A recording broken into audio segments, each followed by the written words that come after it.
Hello everyone, my name is Simon Workman. I'm an English lecturer at Carroll College, and today I'm going to be talking about one of the most influential and indeed popular novels in the English language, Jane Austen's Pride and Prejudice.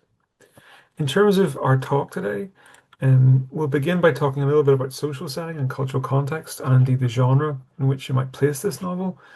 Then we'll move on to talk about some of the key characters and relationships, and we'll speak about these relationships and characters in terms of certain themes: love, marriage, money, class, property, gender, and education. And we'll finish by talking about what type of textual vision and viewpoint we feel this text is offering us. Is it a fairy tale, or is it in fact a dark mirror onto Georgian society? So the first thing to say is that the novel was written during the Georgian period. And the Georgian period is generally assumed to be between the years 1714 and 1837. And it's given its names by the monarchs in England at that time, from George the First right through to George the Fourth, who was eventually, of course, succeeded by Victoria in 1837. The particular period, though, that Austen writes in is often called the Regency period, and this period was between 1811 and 1820, when George the Third, because of mental illness, was replaced by his son George the Fourth, who became regent. And sometimes historians extend that period up to 1837. This was a period, the Georgian period, that is of profound change within English society. Not only was there the Revolutionary War with America, there was also the Napoleonic War in France. And in terms of the way that society was structured, that was becoming more fluid in terms of classes moving up and down. It was still dominated, however, by what we call the gentry, and the gentry are the landed or property owning class, and their wealth is determined primarily by the land that they own. It's their primary source of wealth. There was an emerging middle class that might have made its wealth from trade, and that's reflected in the book by the Bingley family, who trade in textiles. But really, the gentry still dominated English society at this time. And as I say, it was based on their property, which could be consolidated through marriage and inheritance. And that's one of the themes of the book that we're looking at today. Austen was a member of this class, although she was on the lower echelons of the gentry. And indeed, in terms of her own life, was never financially independent enough to live on her own. As we'll see in the lecture, she did have love affairs, but she never married. Pride and Prejudice was one of her first novels, her first efforts at a novel. It was initially called First Impressions, but it wasn't her first published novel. That was Sense and Sensibility. Uh, Pride and Prejudice was published in 1813, and it reflects many of her skills as a writer, which she'd been honing from a very early age. It has satire, comedy, and there's a sort of an anarchic thrill in skewering the gentrified society that you see in little fleeting moments in this book. She went on to publish two other novels in her lifetime, Mansfield Park and Emma, and then posthumously Northanger Abbey and Persuasion were published. In terms of her status as a writer at this time, um, it wasn't a profession which would have allowed her, as I said, to gain financial stability, but she was popular and critically acclaimed in her own time. Greg Boswell here offers us a sense of how female writers were perceived at this time. It might help us understand the type of work that Austen was doing. He tells us during the late 18th and early 19th century, writing, and especially the writing of fiction for money, was seen as a most unladylike activity. Unseemly parallels with prostitution arose regarding the notion of women writing novels, which were then sold to anyone willing to pay. Derogatory terms such as female quill driver were common. Women from well-to-do backgrounds were not expected to pursue a career at all, but rather to devote their efforts to making a good marriage. So there's this initially very critical, misogynistic attitude towards female writers. All the same, women read books and they wrote them in large numbers. By the mid-18th century, the tag "by a lady" became a common sight on title pages. This indicated not only the sex of the author, but also that the book was by somebody of a certain class and thus suitable for perusal by respectable women. And that indeed is the title "by a lady" that was used in Austen's first novel. Sensibility by a Lady. You can see it there on the right. So this gives you a sense of initially quite a derogatory attitude towards female writers, but as Austen began to publish, she was moving into a period which was um, in which female writers were beginning to gain a little bit more respect. I think it's important to understand that Austen was writing to what uh, Boswell says is a more respectable class of women, a gentrified class. And that class of women would have been interested in the society that Austen focuses on in Pride and Prejudice. And it's one of the reasons the book was successful, I think. The types of people that were reading the book Pride and Prejudice were reading about their own lives, their own struggles, um, and perhaps laughing at characters in the book that reminded them of people that they would know. So, what is this book about, first of all? Well, as we've noted, it occurs at the turn of the 19th century. Austen began writing it in 1797, published it in 1813. The Napoleonic Wars are still raging, and we see that reflected in the militia, which exist outside Merton, where the Bennet family live. And it centers really on five sisters, Jane, Elizabeth, Mary, Catherine, and Lydia, who live in Longbourn, that's their estate near Merton in Hertfordshire. And the plot sort of gets going when a very wealthy young man called Charles Bingley arrives and he rents the nearby estate of Netherfield. And a romance begins between him and Jane Bennet, the oldest and prettiest of the sisters, much to the joy of her mother, Mrs. Bennet. And while those two, Jane and Charles, do eventually wed, the narrative really focuses or focalizes on Elizabeth and her romance with Mr. Bingley's friend, the fabulously wealthy Fitzwilliam Darcy, who lives in Derbyshire and Pemberley. And they, despite many obstacles, do eventually manage to fall in love and come to terms with each other. First of all, they have to get over their prejudice to one another, which is based on pride that both of them appear to have. Elizabeth is also from a significantly lower class of gentry than Darcy.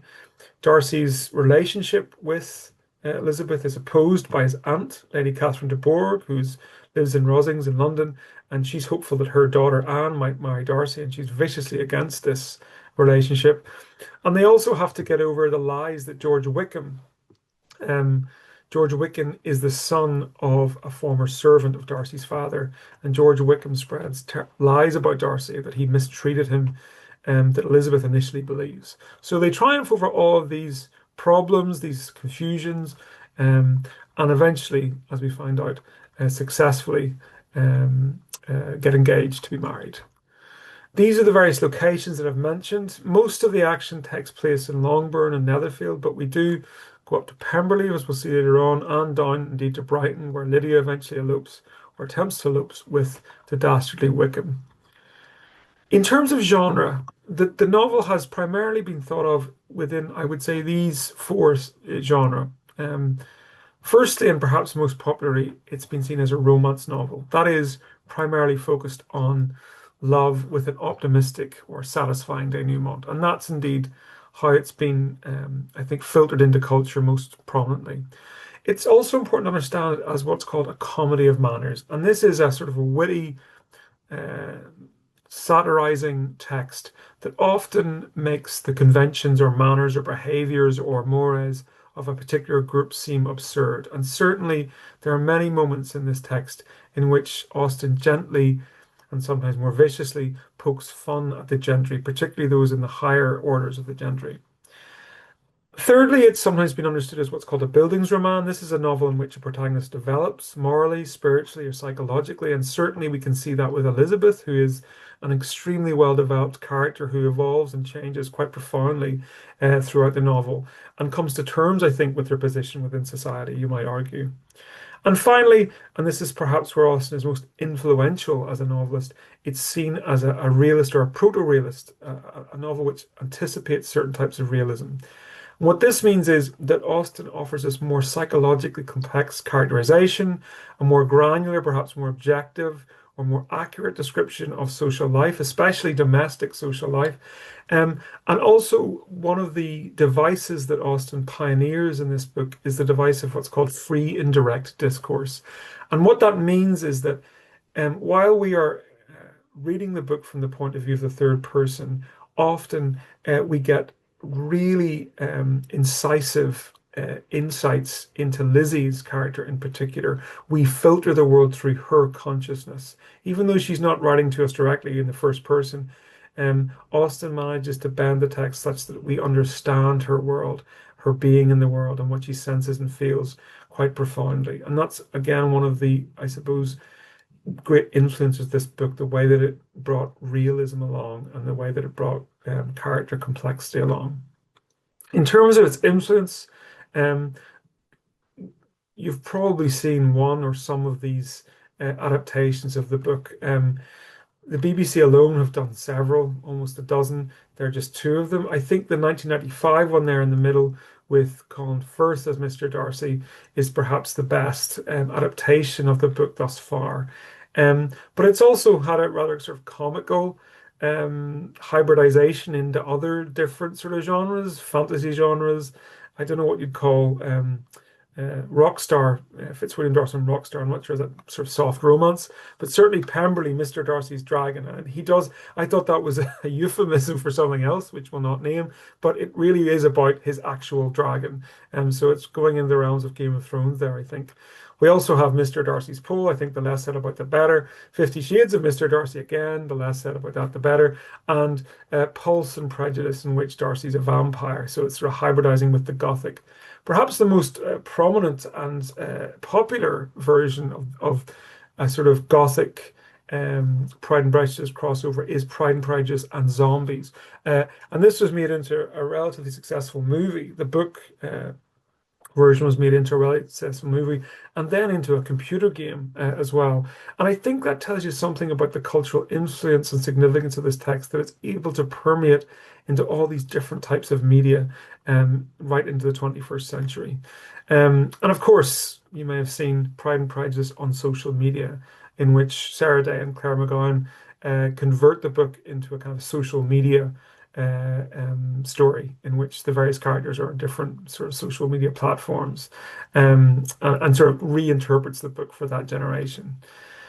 Perhaps the most famous modern adaptation, I would say, is Bridget Jones's Diary, which is a sort of faithful to the plot of the text, if not the time period.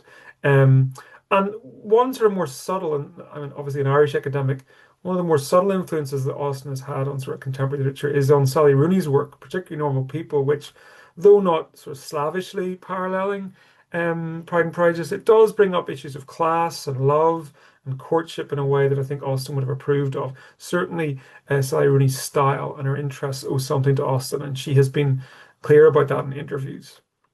Let's get, though, to the central theme of the book, which is, of course, marriage. And Austen announces that theme very clearly in the opening and perhaps most famous sentence of the book. Certainly one of the most famous opening sentences of any novel ever written, I would say. Much parodied, much repeated. She tells us, "It is a truth universally acknowledged that a single man in possession of a good fortune must be in want of a wife." So, in other words, if a man is rich and he's young or single, sorry, that he must be in want of a wife. And everyone understands this truth. It's a truth universally acknowledged. And that's the quote that most people remember about the book. They tend to forget, I think, the second sentence, which kind of pulls the rug from underneath this very declarative, very confident opening sentence. "However little known the feelings or views of such a man may be on his first entering a neighborhood, this truth is so well fixed in the minds of the surrounding families that he is considered as the rightful property of some one or other of their daughters."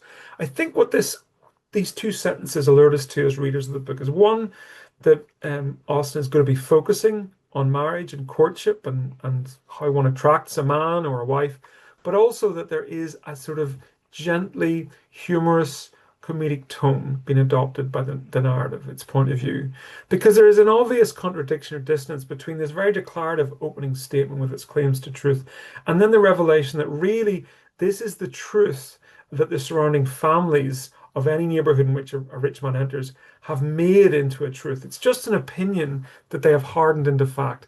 And I think what Austen sort of understands is that very often when people want something, desire something to be true, they can make it true in their minds collectively. But of course, it's not true. It is simply an opinion. And in this sense, she's kind of gently mocking the absurdity of I guess, the gentrified class and the families that she's referring to here. So she's creating a sort of distance between her subject matter here, an ironic distance, which is gently mocking, gently humorous. But marriage for those families, it should be noted, was anything but funny. Marriage was one of the major mechanisms through which a gentrified family could increase their wealth, could increase their social status, and indeed their long-term security. And women in the gentry often became sort of commodities in a quite cynical or even brutal marriage market. And this problem of marriage, this problem of having to attract a man, is teased out in the novel through primarily through Elizabeth, our young protagonist. She's 20, you may say it's very young. Within Georgian society, she's coming into her prime, whereas indeed at her prime as a prospective fiance. So this pressure to marry and to make a good marriage is very clear for her in this book. And we see her, she has multiple proposals made to her, and she has to decide what's at stake in those proposals. So courtship, attracting a husband, is one of really the primary pursuits of a gentry class woman. As we sort of said before, she has very little hope of being independent financially if she doesn't marry. Other options for her would be to be often dependent on a male relative, or, and this was certainly the case with Austen, who had to rely on her brother for financial support, or to become a governess or some other domestic job within the family. These weren't particularly attractive occupations. And even someone as successful and talented as Austen and critically acclaimed as Austen in her own time wasn't able to make enough money to live to the life that she wanted to live purely based on her earnings as a writer. She, we know, did have fall in love and did have love affairs, you might say. We know at the age of 20 that she met and fell in love with an Irishman named Tom Lefroy, who was an aspiring barrister and later Chief Justice of Ireland. And we know that she wrote to her sister in 1796 to say, I am almost afraid to tell you how my Irish friend and I behaved. Imagine to yourself everything most profligate and shocking in the way of dancing and sitting down together. The very fact that sitting down together could be perceived as profligate and shocking tells you something about the manners and the mores of this class. Lefroy, by all accounts, was a very dynamic, intellectually incisive individual, bright, funny, witty, and ironically, perhaps, some critics have speculated that Elizabeth, not Darcy, Elizabeth might have been influenced by Lefroy. Kind of interesting inversion there of influence in Pride and Prejudice. If you're interested in that particular story, there is a half decent film about it called Becoming Jane, starring Anne Hathaway and James McAvoy, particularly for Irish audience members. You might find that of interest. Okay. So this question of marriage and the problems of marriage is addressed quite specifically by Mrs. Bennet.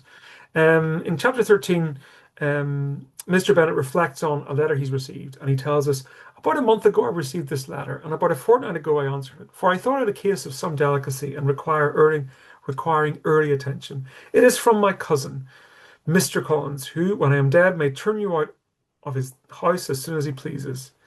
Oh, my dear, cried his wife, I cannot bear to hear that mentioned. Pray do not talk of that odious man. I do think it is the hardest thing in the world that your estate should be entailed away from your own children, and I am sure if I had been you, I should have tried long ago to do something or other about it. Jane and Elizabeth attempted to explain to her the nature of entail. They had often attempted it before, but it was a subject in which Mrs. Bennet was beyond the reach of reason, and she continued to rail bitterly against the cruelty of settling an estate away from a family of five daughters in favour of a man whom nobody cared anything about. What is this all about? What is entail? Why is their home going away from them? Who is Mr. Collins? Well, this is important. This is an important context for the whole novel, and I want to explain it here just in basic terms. Okay? Entail is essentially a legal instrument which means that the family estate must be inherited by the eldest son or the closest male heir. It can only be inherited by one person effectively, and that prevents the estate being subdivided into different family members. It keeps the property together, which is a way of maintaining the sort of family wealth. Other sons and daughters would have to make their own way. Of course, they might ask for help from the inheritor, but essentially they're on their own in a legal sense. Because Mr. Collins doesn't have a son, sorry, because Mr. Bennet doesn't have a son and his estate is going to Mr. Collins, he has no way to break that legal entail. the only way in which this form of inheritance can be broken is that the landowner and their eldest son, often in this case, certainly for Mr. Bennett, agree to break it. And because Mr. Bennett does not have an eldest son to break it, he cannot break it. And that's what Mrs. Bennett says when she says, "You should have tried long ago to do something or other about it." She misunderstands that Mr. Bennett actually can't do anything about it. The estate, unless they have another child, which they can't because they're too old, unless Mrs. Bennett was to die, Mr. Bennett was to remarry, and then he had a son, then he could break the entail. But if that doesn't happen, it's going to go to Mr. Collins, and legally there's nothing he can do about it. So that's the harsh truth, I think, that the sisters are living under. This is stated quite clearly in chapter 7, where we're told Mr. Bennett's property consisted almost entirely in an estate of 2,000 a year. That's how much it earns, which unfortunately for his daughters was entailed in default of heirs male on a distant relation. That's Mr. Collins.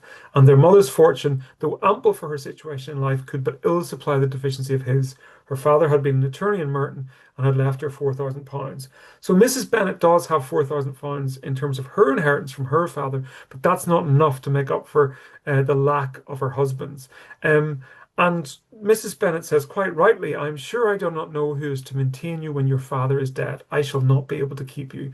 And I just want to make a small point in this. Often in adaptations of Pride and Prejudice, Mrs. Bennet is seen as this comical, neurotic figure. But in actual fact, you could argue that her hysteria, her fear, her neuroticism actually is based on a really a sound basis, that her family, her five sisters, if her husband is to die, is now at the whim of a distant cousin who could literally throw them out. And so that perhaps we should be more sympathetic to her and laugh at her less than maybe adaptations have in the past. Now, the issue of finding a man, as this context makes very clear, could be absolutely fundamental to a young woman's existence. And there was a whole industry of books that sort of advised women on how they should behave and how they should act. These were called conduct books, and as Nancy Armstrong argues, so popular did these books become that by the second half of the 18th century, virtually everyone knew the ideal of womanhood they proposed.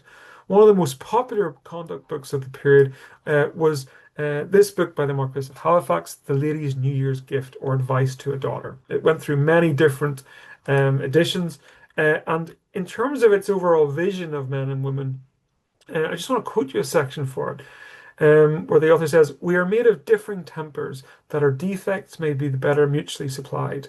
Your sex, that is women, wanteth our reason for your conduct, and our strength from your protection. Ours wanteth your gentleness to soften and to entertain us." This is a very sort of misogynistic and very sort of binary notion of genders. Men are strong in their reasoning capacities, they're rational, they're physically stronger, they offer economic, political, physical protection to women. Women are better at being sort of emotionally balming to their male folk. That their function really in society is to entertain, to comfort, but stay away from philosophy, politics, those sorts of things and arguments. Okay, and other popular conduct books at the time were Thomas Gisborne's Inquiry into the Duties of the Female Sex and James Fordyce's Sermons to Young Women, which actually turns up in Pride and Prejudice, as we'll see in a second. According to Gisborne, women should pursue ornamental acquisitions such as dancing, French, Italian, music, which he argues will provide innocent and amusing occupations which keep a woman's mind in a state of placid cheerfulness. That sounds absolutely dystopian, that placid cheerfulness. Sounds like they've been zombified. That's what women should aspire towards. And also to this sort of aesthetic performance, ornamental acquisitions. You're just something to be looked at. And according to Fordyce, argumentative talents are only sought by those masculine women who seek to share the male province of education. So in other words, stay away from trying to get involved in big sort of arguments about philosophy or politics. Leave that to the men. That's their job. Okay. So this is a very much a sort of one could argue misogynistic, patriarchal, demeaning view of how women should behave. But this is what these books advised young teenage girls to pursue in terms of attracting a man. There was, of course, at this time, a reaction to this, a countervailing discourse, and the most articulate and brilliant and brave articulation of this rebellion to these conduct books and to the philosophy and to the ideas that they represented was Mary Wollstonecraft, particularly in her feminist, one of the first really brilliant feminist tracts, Vindication of the Rights of Women. And one of the things she advocated for in that book was that women should be educated differently. What she argued was that really women are educated to be alluring and attractive, but really what that does is it prevents them from coming to a full awareness of themselves, of reality, and actually makes them bad wives and mothers as well, because they haven't learned um, to really understand themselves, and that really our education system and the way gentrified women in particular are being educated could be much improved. And we should think of women more as equals, that they can do everything that men can do. They can think everything that men can think. And that will produce actually better wives and mothers and relationships in the future. She sort of argues in this text that the way that we educate women after they marry, they kind of wither in the vine because they haven't a deeper sense of themselves or reality. Elizabeth Bennet, it seems to me, and to other critics, seems to reflect this transformation in women's roles and women's conduct, and indeed, in many ways, reflects a Wollstonecraftian view of how women should behave and act. And we do know that, while we don't know that Austen read Vindication of the Rights of Women, many critics have speculated it's highly likely she would have been aware of its ideas and may well have had access to it through her circles. Um, but certainly Pride and Prejudice seems to reflect these ideas. One of the scenes in which you can see that is when Elizabeth walks to Netherfield to visit Jane, who's sick and is staying in Netherfield. She's got a cold, bad cold, and so she stays over at Netherfield to recover, much to the happiness of Mrs. Bennet, who thinks this is an opportunity for her to get to know Charles better. But Elizabeth decides to walk the 3 miles by foot from Longbourn, her house, over to Netherfield, and this is viewed by very unusual behaviour indeed. And you can see that in the way that it's described in chapter 7. We're told Elizabeth continued her walk alone, crossing field after field at a quick pace, jumping over stiles and springing over puddles with impatient activity, and finding herself at last within view of the house, that is Netherfield, with weary ankles, and that's the way it was spelled in the original, dirty stockings, and a face glowing with the warmth of exercise.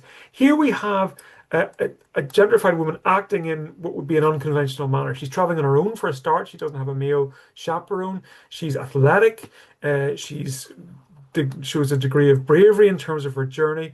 And she's prepared to get herself a little bit dirty and a little bit hot and sweaty. When she gets there, this is the reaction. She was shown into the breakfast parlour where all but Jane were assembled, and where her appearance created a great deal of surprise. That she should have walked 3 miles so early in the day in such dirty weather and by herself was almost incredible to Mrs. Hurst and Miss Bingley. These are the two Bingley sisters. And Elizabeth was convinced that they held her in contempt for it. So Mrs. Hurst, Louisa Hurst that is, and Caroline Bingley, they're the two Bingley sisters of Charles, and they think this is just what they call country town sort of behavior. This is a real country town bumpkin type of thing to do, to walk across the fields on your own, and they're sort of appalled by it. Um, Elizabeth rightly understands that they kind of hold her in contempt. She was received, however, very politely by them, and in their brother's manners there was something better than politeness. There was good humour and kindness. So the Bingley sisters still are polite to her, and Charles is even nicer, but Elizabeth understands that they kind of look down upon her. What's interesting is Mr. Darcy's response. Mr. Darcy said very little, and Mr. Hurst nothing at all. The former, that is Mr. Darcy, was divided between admiration of the brilliancy which exercise had given to her complexion, and doubt as to the occasions justifying her coming so far alone. What we sort of see here, I think, is first of all, Elizabeth's independence of spirit. She's running wild, as her mother would say. That's what Mrs. Bennet often accuses her of. But running wild is exactly what Mary Wollstonecraft recommends in the Vindication of the Rights of Women. She says, most of the women in the circle of my observation who have acted like rational creatures or shown any vigour of intellect have accidentally been allowed to run wild, as some of the elegant formers of the fair sex would insinuate. In other words, that this is a criticism. You're running wild, but Wollstonecraft makes this into a virtue that you should be allowed to run wild, because running wild, both physically but also mentally and socially, allows you to get outside the box. These very thin forms of behaviour that are advocated for by the gentry. Mr. Darcy, while he's confused as to why she would have done this, is subtly quite impressed, I think. about he talks about we're told about his admiration of the brilliancy which exercise had given to her complexion. I think he's impressed, and I think he's also profoundly sexually attracted to Elizabeth in this moment. He sees her getting all hot and bothered. He notes later about the brilliancy of her eyes. I think he likes seeing her in this way, and not just that, he's impressed kind of by her bravery and by her lack of convention. And also, I'd say Darcy is used to women fawning upon him. He's such wealth. Here, Elizabeth comes in, she's not as worried about how he's going to see her. So this is certainly one of the moments where a spark of attraction, certainly from Darcy's point of view, begins. So we might say that Elizabeth is a kind of Wollstonecraftian ideal. She excels in qualities that at the time were seen as masculine. She is an excellent arguer. She's highly rational at times. She's not only even able to match Darcy in terms of the logic of her argument, but the wit of her argument and the humor of her argument. And one of the sort of great aspects of this novel is the verbal sparring that they engage in. Darcy's often shocked, you can see it, by how well she's able to respond to him and her bravery in responding to him. So that witty, ironic repartee with Darcy is one of her strongest sort of qualities that actually causes him to fall in love with her, I think. She's not the sort of passive, confined, boring, gentrified woman that he'd be used to. She's mobile, she's active, she's dynamic, she's unpredictable. And that's at the kind of heart of their relationship, I think. The problem of marriage is really addressed quite clearly, however, in chapter 6. And in this section, Charlotte and Elizabeth consider Jane's potential relationship with Mr. Bingley. And in that, Charlotte says Jane should make the most of every half an hour in which she can command his attention. When she is secure of him, there will be leisure for falling in love as much as she chooses. In other words, get the deal done, get it over the line, and you can fall in love later. Elizabeth says, your plan is a good one, where nothing is in question but the desire of being well married. And if I were determined to get a rich husband, or any husband, I dare say I should adopt it. But these are not Jane's feelings. She is not acting by design. In other words, this is a wrong-headed way to get married. You should have a connection first. That there should be something with your prospective husband. Charlotte, on the other hand, says no. Get security, get married, make sure that your life has sort of independence to some extent, and then you can sort of allow potentially physical attraction or psychological attraction or indeed love to come about. But it's not necessarily going to happen, and it's not the most important thing, it seems, from Charlotte's point of view. And Elizabeth says, you make me laugh, Charlotte, but it's not sound. You know it is not sound, and that you would never act in that way yourself. In other words, what you're saying is absurd, and I don't think you would follow that kind of logic. As we'll find out, she does indeed live her principles. And this is where we need to talk about Mr. Collins, the person that makes the first marriage proposal to Lizzie. Mr. Collins is, I think, it's fair to say, the most pompous, physically unimpressive, absurd individual in the novel. He's a clergyman, he's a social climber, and he's obsessed with his patroness, Lady Catherine de Bourgh. She has given him his church living, his patron, his parsonage and his rectory, so he owes his kind of career to her. But he's often absurd in his speech. He doesn't pick up social cues very well. He's embarrassing and he embarrasses people. And Elizabeth, I think, is correct when she calls him a conceited, pompous, narrow-minded, silly man. And I think for the audience of this book at the time, many of them would have recognized people like Mr. Collins, this sort of old-fashioned, conservative, slightly misogynistic, patronizing individual. And this is his proposal to Lizzie. Mr. Collins, of course, is the heir to Longbourn, so I guess from his perspective, it makes sense for him to propose to one of the daughters. He finds out that Jane is in love with Charles, or there's something maybe going on there, so he makes the next selection, which is Lizzie. She's the second oldest. And this is his declaration of marriage towards her. He says, my reasons for marrying are first, that I think it is a right thing for every clergyman in easy circumstances like myself to set the example of matrimony in his parish, that I'm convinced it will add very greatly to my happiness, and thirdly, which perhaps I ought to have mentioned earlier, that it is the particular advice and recommendation of the very noble lady whom I have the honour of calling a patroness. And now nothing remains for me but to assure you in the most animated language of the violence of my affection. This is an absolutely catastrophically bad marriage proposal. Just to sort of paraphrase it, this is his argument. One, I want to marry you because it sets a good example to my parishioners. It's a career move. Two, it makes me happy, but even that doesn't seem very well thought through. He just says, "Oh, it'll add to my happiness," but there's no detail to that. Three, and he says this is more important, that his pseudo mammy, Lady Catherine de Bourgh, basically told me to. You should get married. And then, almost as an afterthought, he says, "I'm sort of violently attracted to you." He says, "I want to assure you of the violence of my affection." Now, that to me seems not a very good way to convince someone that you're violently attracted to them. And Elizabeth point blank refuses him twice. And this, to some degree, is evidence of her independence of spirit. Like, this would be a good solution to her family problem, but she says, "No, I just can't marry this guy. I just don't like him. He's repulsive, he's absurd, and I won't marry him." And I think we see where Austen sits in terms of Mr. Collins by something that happens slightly later on. Um, Austen, I think, makes Mr. Collins extra absurd in how he behaves in front of the sisters when he's asked to read to them. We're told in chapter 14, by tea time, Mr. Bennet was glad to take his guest into the drawing room. His guest is Mr. Collins, and when tea was over, glad to invite him to read aloud to the ladies.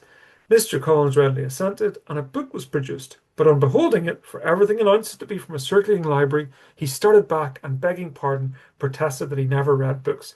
This is Collins is reflecting here a sort of conservative attitude towards novels at the time, particularly those that were that one could get access to through circulating libraries, which are these libraries that would move around and you could rent books from. This relatively new form of acquiring books that allowed lower middle class or middle class people to get them. They could rent them, they didn't have to buy them. Books were expensive, and there was this fear that young ladies' minds in particular would be corrupted by novels and that they were dangerous. In the same way that we talked about computer games or social media now, novels were seen as these sort of dangers to young ladies' minds. And obviously Austen doesn't think this, and that's why she sort of makes Mr. Collins the person that articulates this view.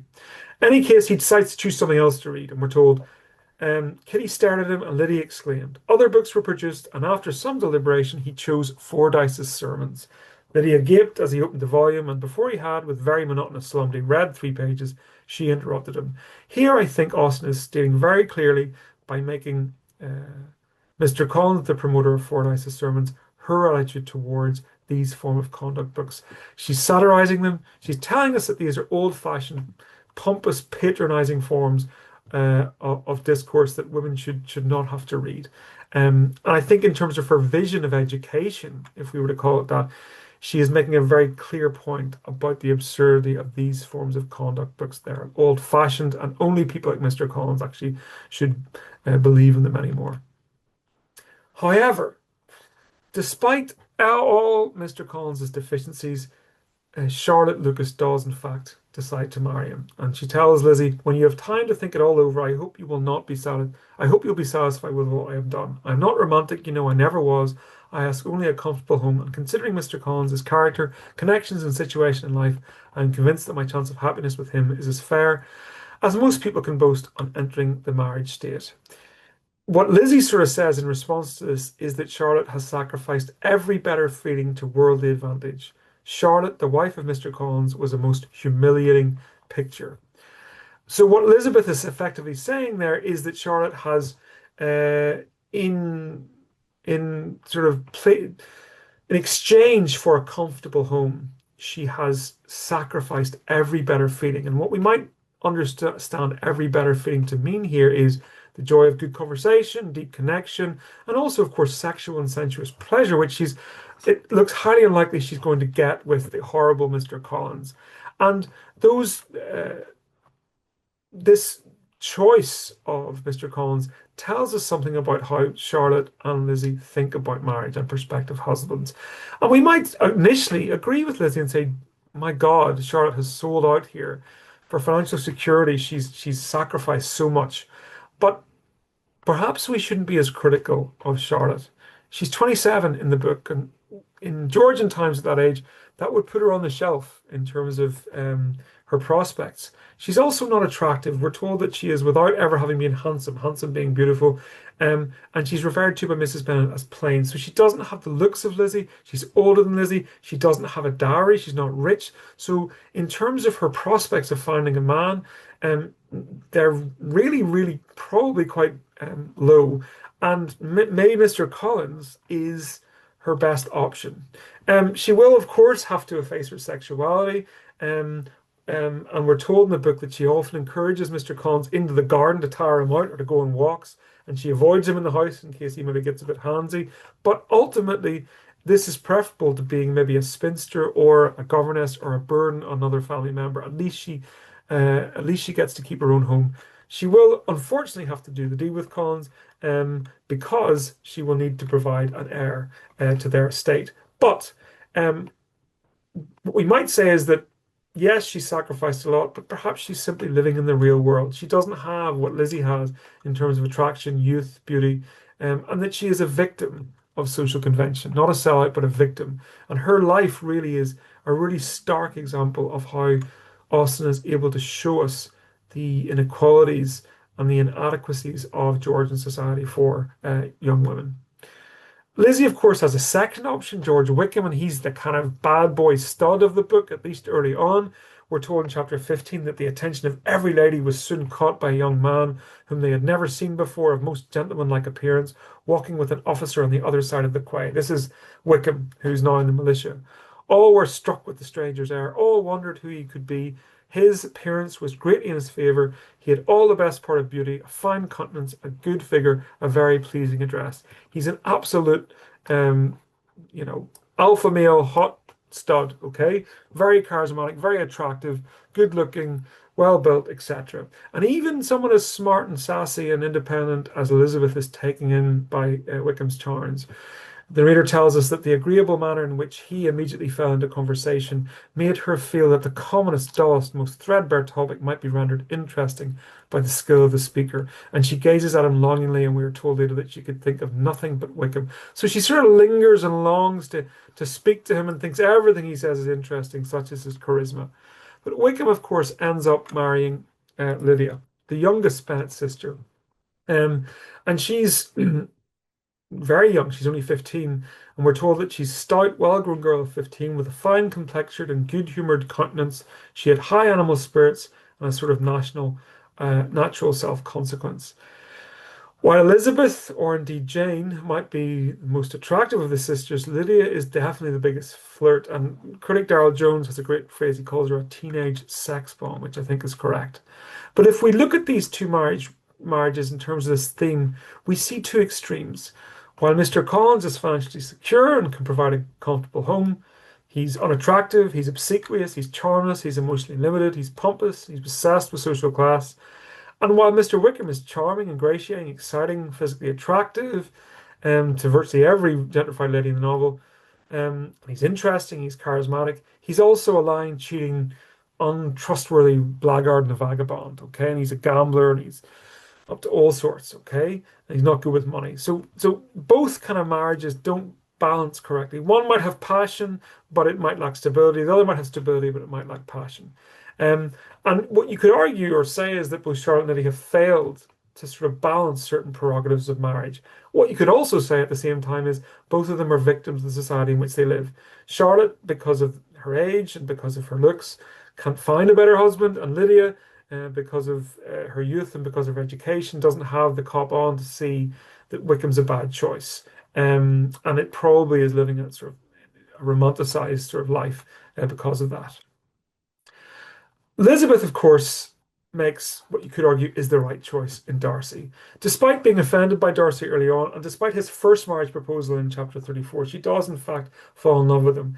The first marriage proposal that Darcy makes in chapter 4, however, is a terrible, almost as bad as Mr. Collins, in which Darcy sort of says that it makes no sense for me to marry you. You're an inferior socially and culturally to me, but I still love you and I can't help myself. And Elizabeth rightly sort of says to him at this point, why you choose to tell me that you like me against your will, against your reason, and even against your character.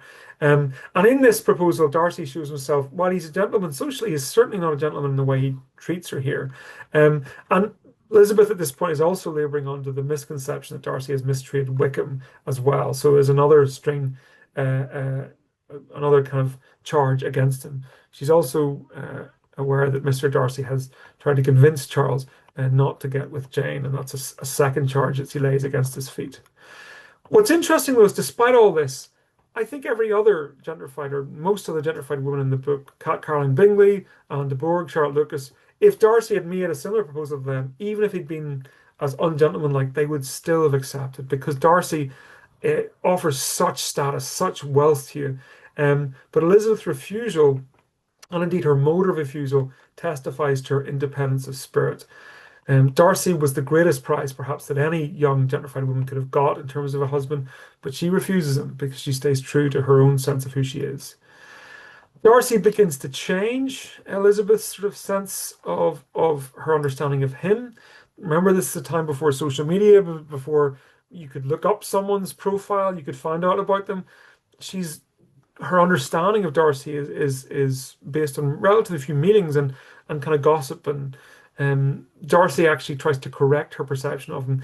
It's this intervention in the text in which we hear from him in the first person. He writes her this letter in which he reveals that he didn't mistreat Wickham, and that Wickham tried to seduce his sister Georgiana in the hopes of getting her vast fortune.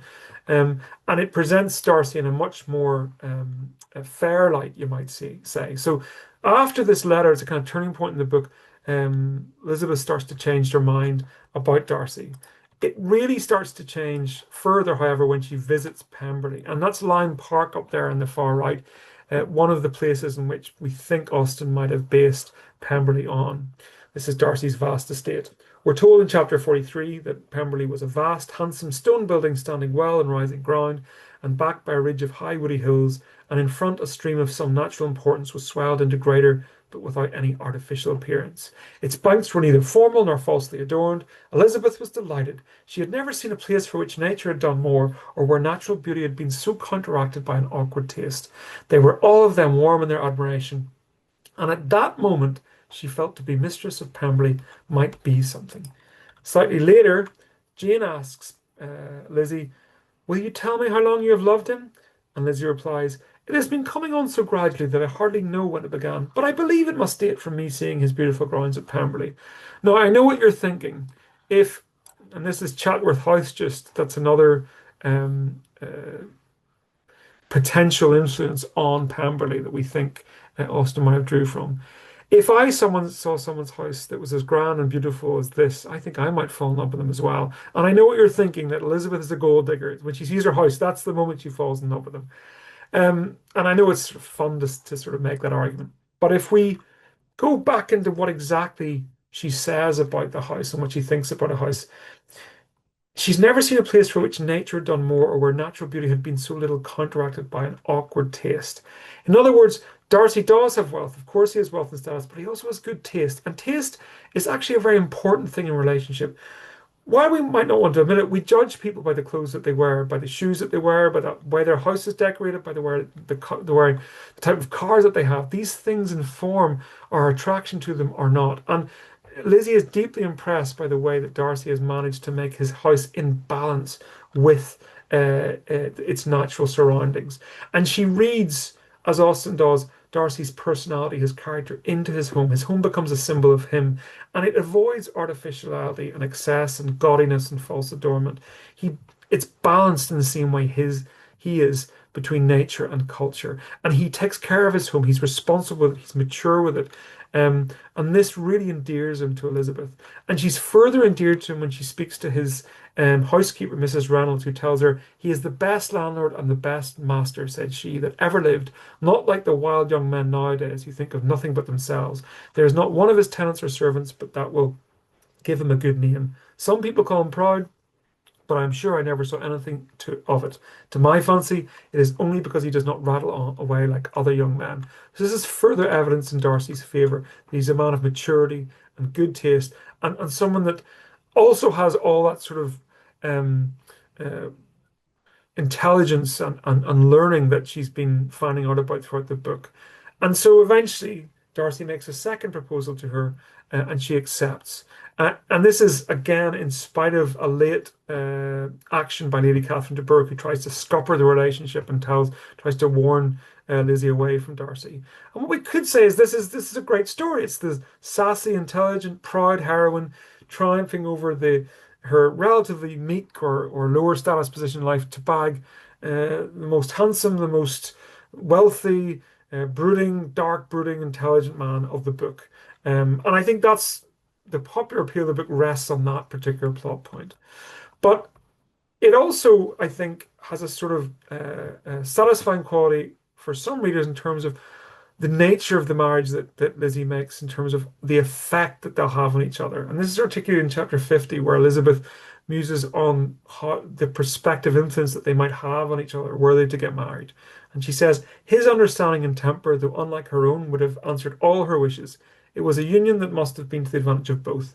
By her ease and liveliness of mind, his by her ease and liveliness, his mind might have been softened, his manners improved, and from his judgment, information, and knowledge of the world, she would have received a gift of greater importance. So there is this sense that it will be a mutually improving marriage, and that she will be able to soften Darcy, to be able to allow him to give a more accurate reflection of who he is when he's in social situations, and that she will learn from his greater knowledge of the world and his judgment of the world. Okay. That's one view of it, okay? Another view is this a happy ending, really? Are we to accept this as the way things should be? Another view is that, well, is this our great, rebellious, imaginative Wollstonecraftian heroine, with her sharp tongue and her wit and her insights, being sort of neutered, being tamed, being silenced by this wealthier patriarch, and that she's uh, undermined by this marriage, that she's placed back into a subordinate position within society, and all our hopes of this radical young woman who challenges convention, is this sort of lost in this ending? In other words, does this sort of fairy tale diminish the socioeconomic issues that the book has brought up for people like Charlotte or people like Lydia? That there is social inequality, and that we're not educating women in a right way, and they're not treated as equals. Is that lost with this sort of fairy tale vision at the end? Um, Elizabeth had presented this great challenge to the traditional life of gentrified women. But I think that challenge, you could argue, is obscured by this ending.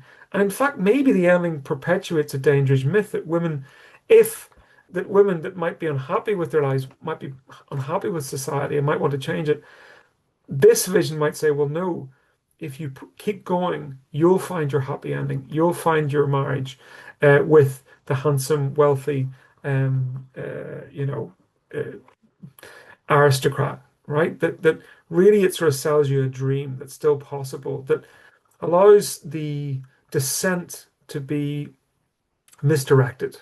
Okay, that people will hold on to this idea that they can have their happy ending too. In other words, that the book, despite bringing up all these issues with gender and class and society, that it sort of papers over those cracks with this ending. That's another view. Okay, it's another view of the vision that it offers. I think it's important to remember who Austen was writing to if we accept that.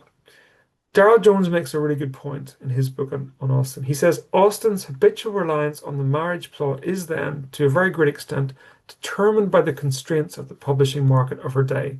It was, to offer a broad generalization, virtually impossible for a woman writer of Austen's generation to publish any other kind of novel. In other words, the book had to end with a marriage because without it, she wouldn't be able to get it published. And I think we forget sometimes that Austen was a writer who was trying to get stuff out there, and this may have been what she had to do to get her more radical novel published. Okay. And if we accept that, then perhaps we see the marriage as a cover story that allows her to go to offer us a darker perspective on Georgian society.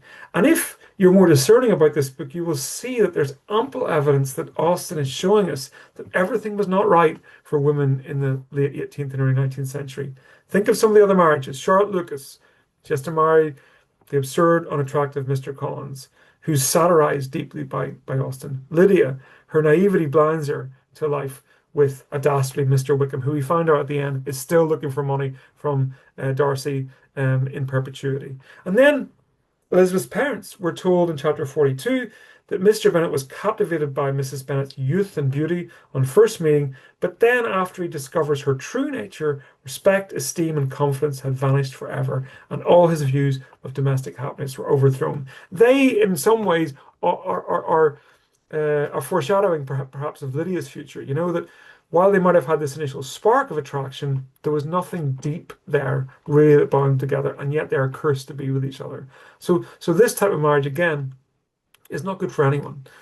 And finally, some critics have even argued that the marriage between Darcy and Elizabeth is so dramatic, is so romantic, is so extreme that perhaps Austen was relying on some of her more discerning readers to understand that it was just a fantasy, right? In other words, that it was a trope, a common feature of novels of this time, but that the more intelligent class of reader would understand that Austen is merely going through the motions here, and that they should pay attention to some of the other issues that she draws up. Ultimately, the vision of the novel, I think, rests with its readers. And I think one of the brilliant aspects of Pride and Prejudice is that it does appeal to different readers. And one way to think about how to understand this book is to think about how maybe some of its central characters would have read it. So if we could somehow take some of these characters outside of the book and give them a book like Pride and Prejudice, how would they read it? And I think in that we can see the different ways that the book could be understood in terms of vision and critical viewpoint. If we take Jane, I think Jane, as a reader of this book, would have been attracted to the romance and the happy ending. She's rather conventional. Lydia, I think, would have loved the more scandalous, salacious aspects of the novel and the sort of myriad of sexual tensions that are explored throughout it. Charlotte Lucas, I think, would have been more attuned to the novel's portrayal of those on the margins of society, particularly women. And I think Lizzie would have understood the deeper criticism of English society and female education that was being made by Austen, and also I think been intrigued by the boldness and sassiness of the novel's heroine. And I think Lizzie, to me, is the greatest uh, thing about this novel in terms of what how Austen has bequeathed something to us into the future. Austen herself was of this view, although she herself felt that Pride and Prejudice at times was a little bit superficial.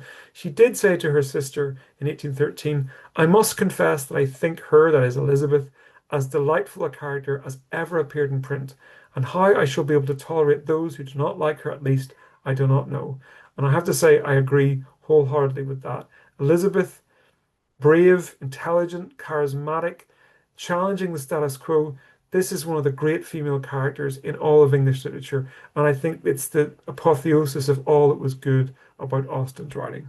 Okay, we'll finish there.